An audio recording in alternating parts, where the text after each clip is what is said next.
Olá, voltando então aqui ao nosso canal História em Movimento e fechando a nossa série de materiais sobre a questão da Comissão da Verdade.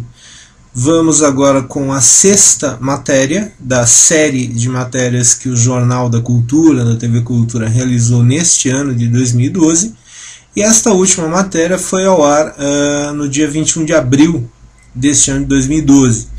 E fechando toda essa reflexão e toda essa questão aí das informações que são levantadas nessa série de matérias sobre a questão dos desaparecimentos políticos, focando a questão da Comissão da Verdade, essa discussão que está em curso neste ano de 2012, essa última matéria faz uma lembrança, um apanhado, enfim, sobre um dos casos mais emblemáticos, mais lembrados nessa questão da violência gerada e praticada pelo Estado aqui no Brasil, que é o caso do jornalista Vladimir Herzog. É um caso bastante conhecido, que tem a ver com o momento de fechamento do regime militar, uma certa volta das ações, dos atos da chamada linha dura dentro do regime, ou agindo às vezes até, entre aspas, a revelia do regime, mas de qualquer forma são agentes do Estado que cometeram tais atos, e não custa relembrar. Um detalhe muito interessante desta matéria, que vamos ver agora, é que no encerramento da matéria temos a presença, num debate, numa conversa breve, mas de bastante interesse, do filho do jornalista Vladimir Herzog, o senhor Ivo Herzog, que traz ali uma série de ideias, que traz uma série de relatos que tem interesse em função de quem ele é, de ter vivido essa experiência do desaparecimento, da morte do pai, dessa forma, de uma forma arbitrária, violenta e ilegal, e, portanto, com uma carga pessoal muito forte. Fechamos, portanto, a nossa série de 6 matérias do Jornal da Cultura, da TV Cultura, essa série que foi ao ar neste ano de 2012, sobre as questões e as informações relativas à discussão em curso, inclusive, da chamada Comissão da Verdade. Vamos então ver a última matéria na sequência.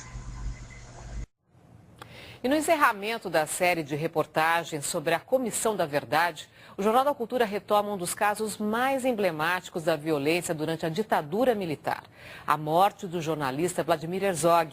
A história oficial sustenta que ele se suicidou, mas a família nunca acreditou na versão. A esperança é que a verdadeira história seja revelada pela Comissão da Verdade.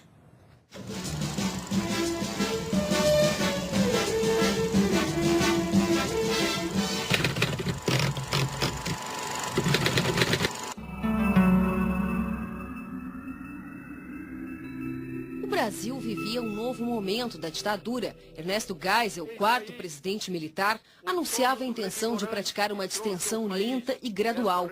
Naquele momento, todos os grupos de luta armada já tinham sido desmantelados e o serviço de inteligência do governo buscava identificar integrantes do Partido Comunista Brasileiro, que trabalhavam em sindicatos e na imprensa, que ainda atuava sob censura. No comando do jornalismo da TV Cultura, Vlado, como era chamado pelos colegas e amigos, tentava driblar a situação como podia. O cineasta João Batista de Andrade, na época repórter especial do jornal Hora da Notícia, lembra da estratégia usada para não chamar a atenção dos militares. Era difícil pegar a gente não ficava aqui querendo falar mal do governo.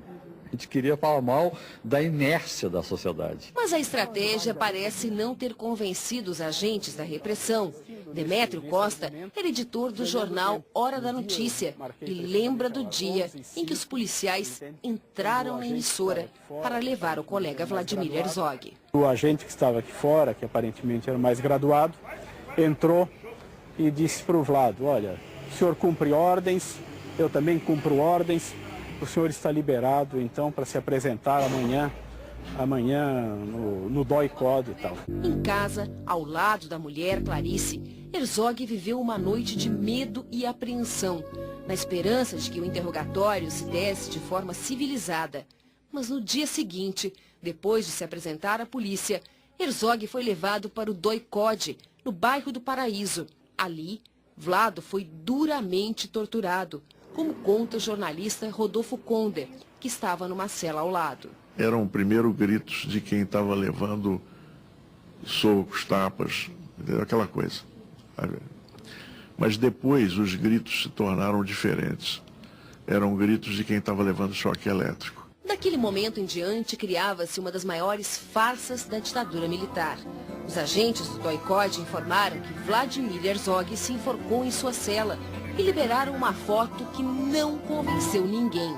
As homenagens de 30 anos da morte do jornalista, num programa especial da TV Cultura, o apresentador Fábio Pérez voltou no tempo para dar a notícia que nunca foi divulgada. Morreu na tarde de hoje, 25 de outubro de 1975, no DOI-CODE, o jornalista Vladimir Herzog, da TV Cultura. Informações de quem já esteve preso ali levantam a suspeita de que o jornalista tenha morrido em consequência de torturas brutais aplicadas por agentes do aparelho de segurança do regime. A morte violenta de Vladimir Herzog tornou-se um dos símbolos de um período obscuro de nossa história recente.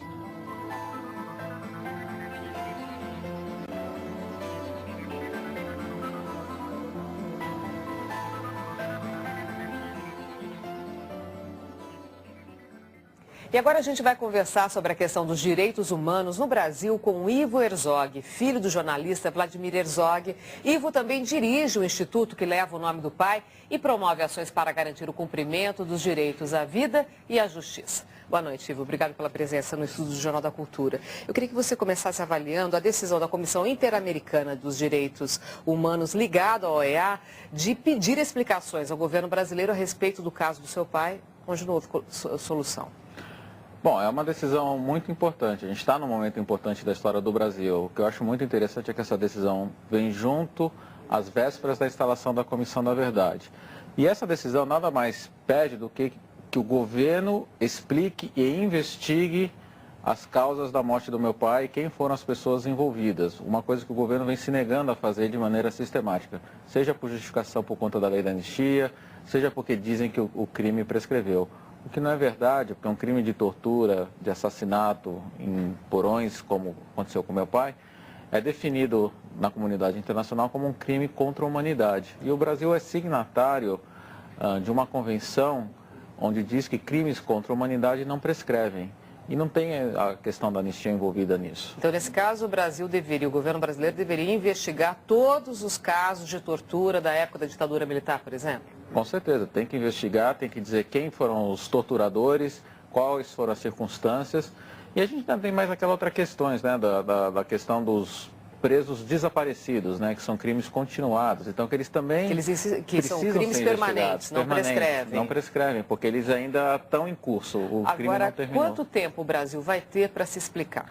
A partir dessa citação da OEA, o Brasil teria 2 meses. Já se passaram 2 ou 3 semanas. Então, até o final do mês de maio, ele tem que estar apresentando a sua defesa na Corte Interamericana. Caso contrário? Caso contrário, o Brasil pode ser citado e condenado na Corte Interamericana perante a comunidade internacional. Na prática, seria uma condenação moral.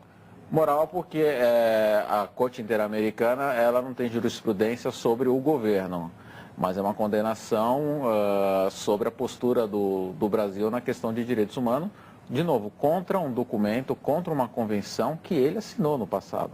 Como é que você pensa a Comissão da Verdade? Ela chega em boa hora? O que você espera desse trabalho? Olha, eu estou extremamente esperançoso, estou muito feliz, muito entusiasmado. Estive em Brasília na assinatura da lei da Comissão da Verdade, de acesso às informações, né? Foram 2 coisas que foram assinadas no mesmo dia.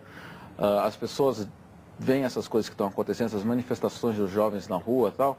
Eu acho lindo, maravilhoso ele estar se manifestando, mas eu sempre lembro que a apuração e o esclarecimento desse processo tem um local para ser feito, que é através da Comissão da Verdade. A Comissão da Verdade vai permitir uma coisa que é fundamental para uma nação, que o governo oficialmente nos informe do que aconteceu. Isso é muito importante. Você tem o selo do governo, o selo da União, o selo da democracia, dos três poderes. Eu acho que isso daí é fundamental e é um atestado de maturidade que está chegando um pouco tarde no Brasil. Os outros países da América Latina já fizeram, mas está chegando, isso que é o mais importante. Muito obrigada pela presença, boa noite. Eu que agradeço, muito obrigado.